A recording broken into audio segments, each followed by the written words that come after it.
आज की कहानी का नाम है राजा बल्लभ और मंत्री की दुविधा। कहानी शुरू करने से पहले आप सभी से अनुरोध है कि जल्दी से हमारे इस चैनल को सब्सक्राइब कर लें और बेल आइकन को भी प्रेस कर दें ताकि हमारे सारे वीडियोस आप तक तुरंत पहुंच सकें। तो चलिए शुरू करते हैं आज की कहानी। विक्रम के उत्तर से प्रसन्न बेताल अपनी शर्त के अनुसार फिर उड़ा और अपनी जगह पर जाकर उसी डाल पर लटक गया। विक्रम फिर वहां पहुंचा। उसने बेताल को फिर अपने वश में किया और अपने कंधे पर लाद कर चल पड़ा। सदा की तरह इस बार भी राह काटने के लिए बेताल ने विक्रम को एक कहानी सुनानी आरंभ की। अब की बार कहानी थी पुण्यपुर नामक नगर के राजा की, जिसका नाम था बल्लभ। राजा वीर था, प्रतापी था, पर उसमें एक बहुत बड़ा दुर्गुण था। वो बात बात पर राजकोष का धन लुटाता था। कोई भी कलाकार अपनी कला का प्रदर्शन करता तो राजा उसको कई कई गुना सोना, हीरे जवाहरात इत्यादि ऐसे ही दे देता था।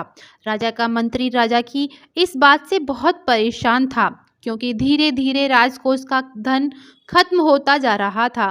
एक दिन एक चित्रकार बहुत सारे चित्र बनाकर राजमहल में लाया और राजा को वो चित्र दिखाए।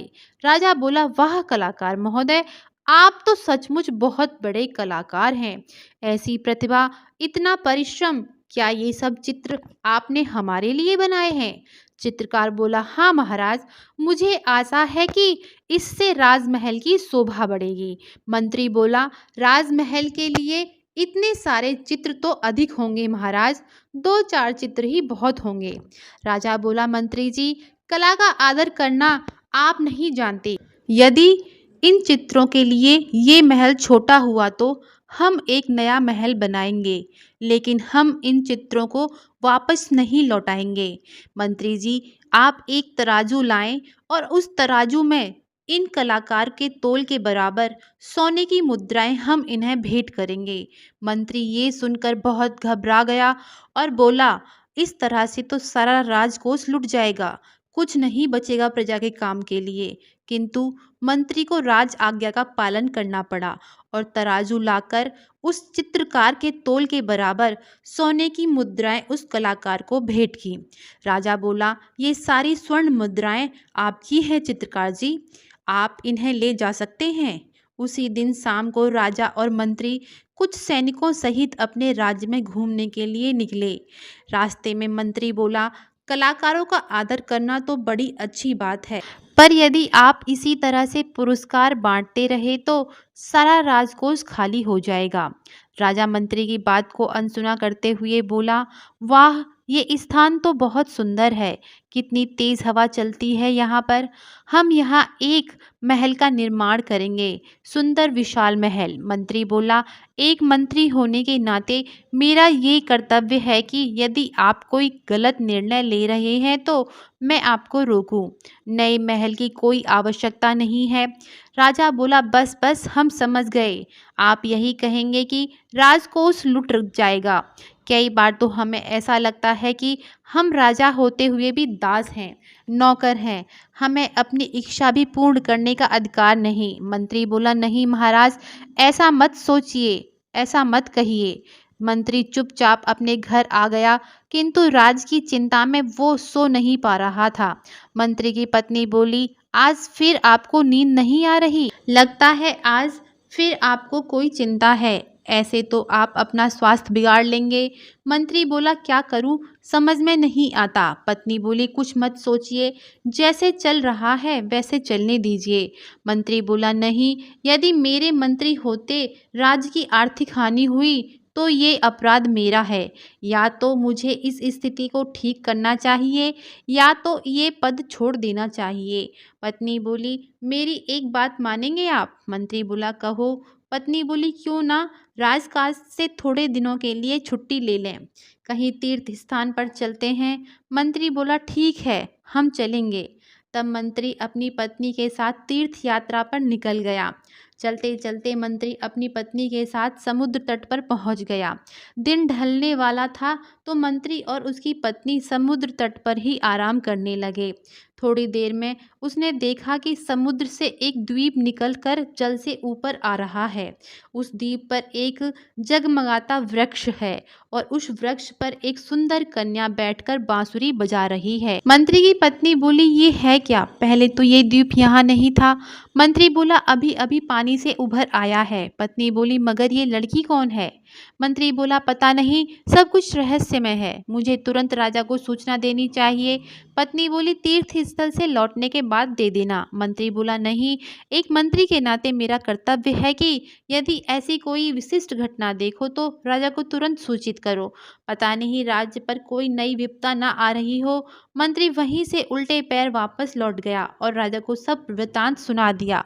राजा बोला, वाह, आश्चर्य है, ऐसी विचित्र बात को हमने आज तक कभी नहीं सुनी। हम आज ही इस रहस्य को अपनी आंखों से देखेंगे। मंत्री बोला, कुछ सैनिकों को अपने साथ ले जाएं। राजा हंसकर बोला, मंत्री जी, बांसुरी बजाती हुई एक रहस्यमयी कन्या को देखने के लिए सैनिकों की कोई आवश्यकता नहीं है। राजा उस कन्या को देखने के लिए अकेला ही चल पड़ा और समुद्र तट पर जा पहुंचा। दिन ढलने तक राजा ने तट पर प्रतीक्षा की। जैसे ही दिन ढलने लगा तो वह द्वीप समुद्र के ऊपर आ गया।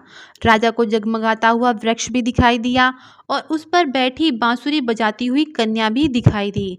राजा समुद्र में कूद गया और तैरता हुआ उस द्वीप पर पहुंच गया। राजा को देखकर उस कन्या ने पूछा, आप कौन हैं? राजा बोला, मैं बल्लभ हूँ, इस प्रदेश का राजा। वो कन्या बोली, आप यहाँ क्यों आए हैं?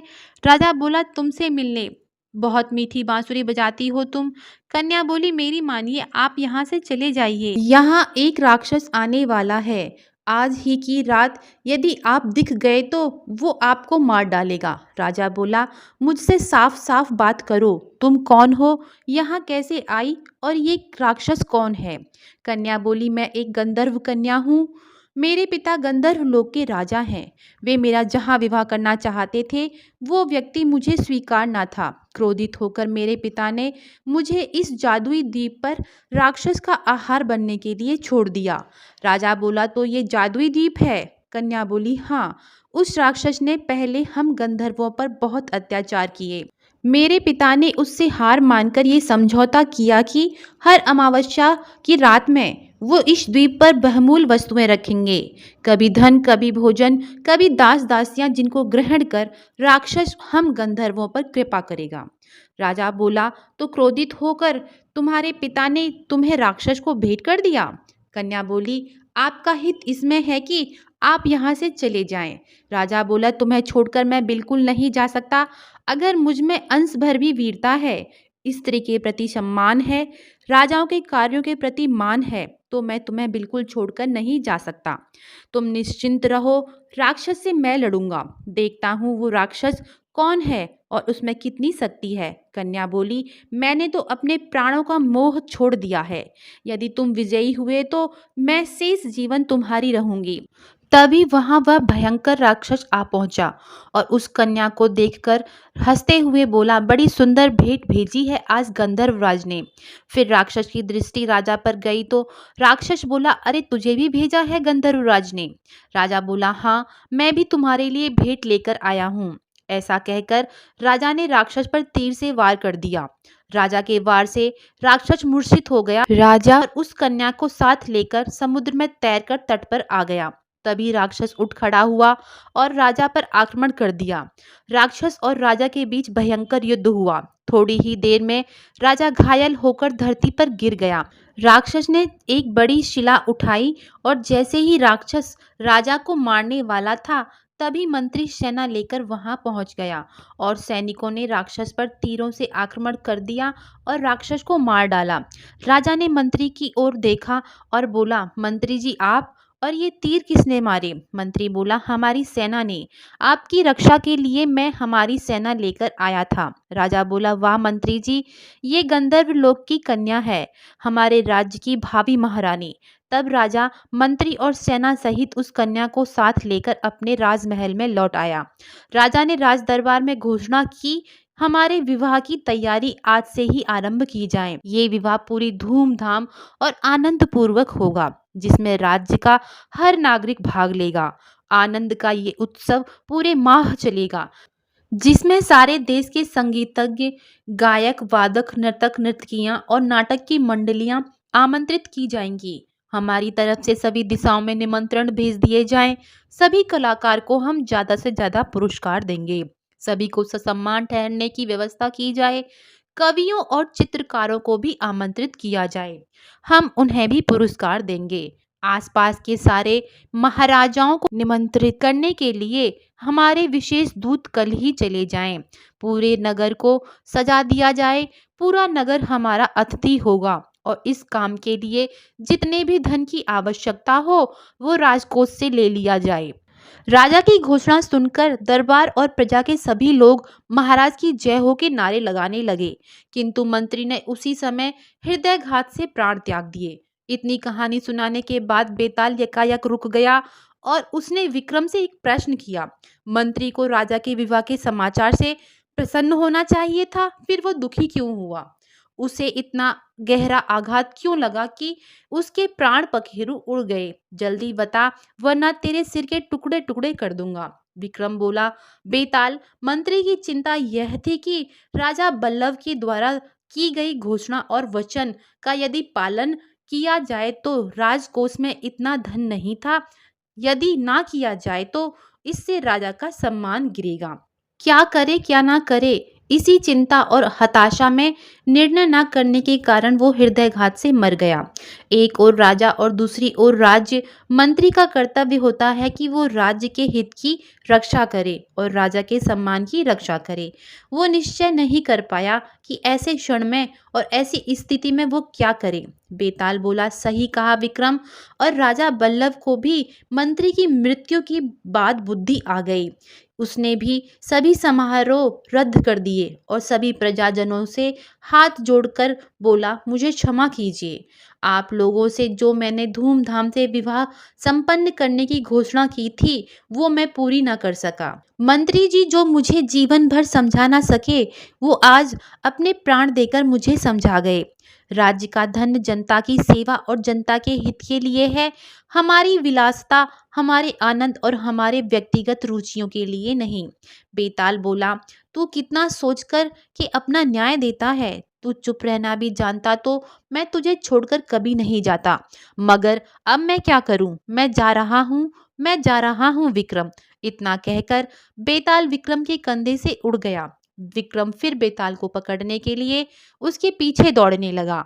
आज की कहानी आपको कैसी लगी कृपया कमेंट करके जरूर बताएं और ऐसी ही प्रेरक कहानियां सुनने के लिए हमारे इस चैनल को सब्सक्राइब करें और वीडियो के डिस्क्रिप्शन में हमारे टेलीग्राम ग्रुप का लिंक है, वहां से आप हमारा टेलीग्राम ग्रुप जरूर ज्वाइन करें। आप सभी का बहुत बहुत धन्यवाद।